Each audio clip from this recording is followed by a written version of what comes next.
Hello everyone, today I'm going to show you how to make these amazing dumplings. I make them in batch of 60 and I freeze them as soon as they are made. And that's how many we're making today. I normally finish them in about 2 weeks before I have to make another batch again. Frozen dumplings are great for the times like when you're too lazy to cook a full-on dinner. You can simply boil a dozen and you're good to go. Let's get started. First, we'll go over the wrappers I used to make my own, but that process just takes too long. Today, we'll use the wrappers from Asian markets. Make sure you get dumpling wrappers, which are white and round, not wonton wrappers, which are yellow because of their alkaline content, and square.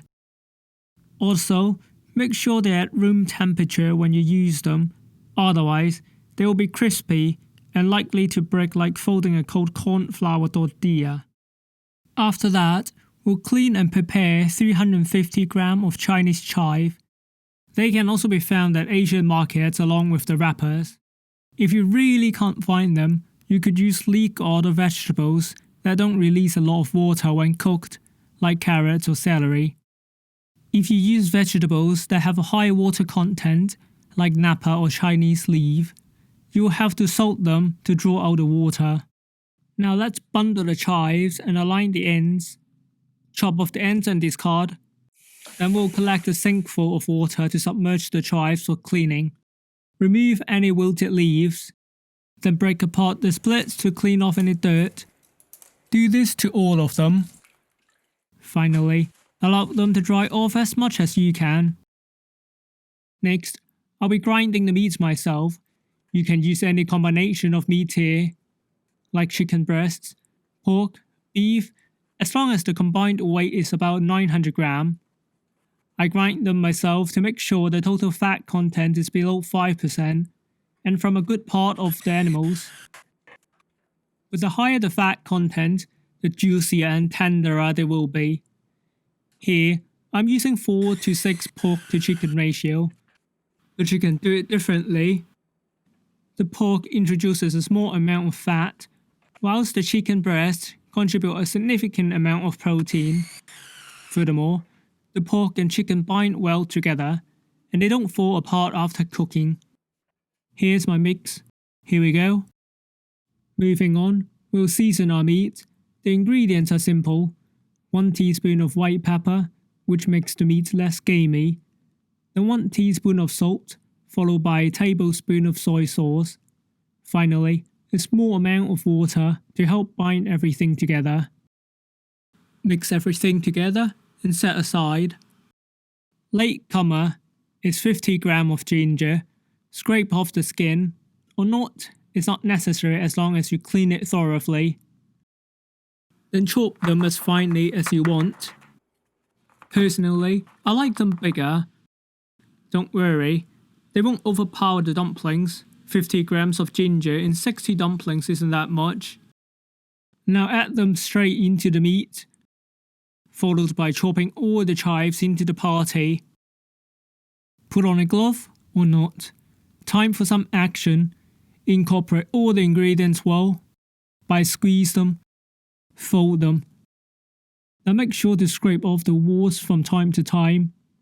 Continue until everything's well mixed. Then I pushed them to one side so that it's easier to scoop later. Now on to the exciting part, wrapping. First, you want to wet out the edge of the wrappers so that they stick well when you fold them together. Do several at a time to allow the water to seep through. Then hold the wrapper in one hand like so. Scoop some stuffing in whilst cupping it with your hand. Roughly flatten the stuffing on the wrapper. Now variously fold the wrapper in half and then hold it between your thumb and index finger. With the other hand, do what is known as a squash fold in origami. The other side as well. Then give it a good squeeze to seal. The squash fold doesn't need to be perfect.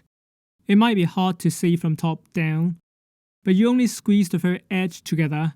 If you squeeze too deep into the stuffing, it might pop. Let's try another one. Flatten. Varley fold, finger ready, squash fold, squash fold the other side, and squeeze. You might want to start with a smaller filling portion to get used to the motion first. One more time, cup and flatten, varley, squash, squash, seal. Now I'll do a few more so that you can take a good look. Just so you know, there are many other wrapping styles. I chose this one because it's the easiest to learn. The wrappers are quite forgiving. As long as you wet the edge, they'll stick pretty well. And even if they aren't perfectly sealed, they won't open when you cook them. Now let's jump into a time lapse in which I finished the rest. Feel free to rewind to the wrapping demo. Also, there will be part 2 to this video to show you how to bring these chive dumplings to another level. Potstickers. Okay, as soon as they're done, into the freezer they go. Make sure they have some room between each other. Once frozen, they won't stick, so you can pour them into a large Ziploc bag. But for now, let me quickly cook 2 to show you the result. Since they aren't frozen yet, it takes about 4 minutes. 8 otherwise. But never thaw them before cooking, or they'll stick together. Some more tips: make sure to have a good amount of water in the pot so they don't stick to the bottom. And swirl the pot the beginning minute until the water boils rigorously. Cook with the lid open for the final 2 minutes because the trapped air in the dumplings might expand too much and pop the seal. It sounds more complicated than it actually is. Now let me cut it in half. The chives smell amazing. Yum. You simply can't go wrong with these healthy dumplings.